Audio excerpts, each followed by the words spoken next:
At the time, I was like, well, there's got to be some sort of automation tools. Like, I don't want to sit behind a desk for 8 hours a day just waiting for somebody to walk through. Like, I'm a people person. I want. You look overdressed to work in a storage facility. Sure.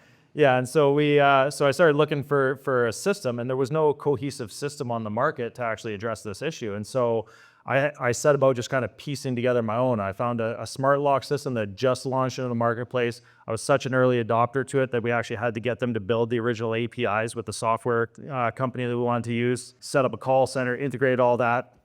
And I didn't realize at the time, but that was actually Canada's very first fully automated unmanned facility that ran through technology. We learned that when, a year and a half later at the first storage convention, when everybody was blown away by what we had put together. And that then allows us also much greater margins. So a traditional manned facility runs at 60 to 70% profit margins, which is fantastic, because any business operator knows if you got those kind of margins, you're doing well.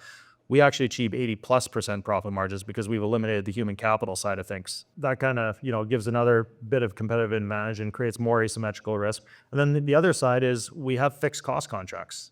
So we don't have fluctuations in our building costs like a lot of other builders do, right? In storage anyways, you're anywhere from 24 to 48 months for development, depending on the size and scale of it. A year, that's permitting, and you've got, foundations and this, and a lot can happen to your supply chain during that time, right? And so if if you've projected numbers based on certain construction costs, and by the time you actually get to the project, tariffs have come in and steel prices gone through the roof and whatever else has happened in the world's economy, you're stuck. Well, we can develop a site in 90 days, and we have fixed price agreements on all of our supply chain. And so we actually have a lot of certainty when we go to roll out a development. We're not dealing with the same fluctuations that a lot of the other developers are. And so that's another benefit of the modular angle.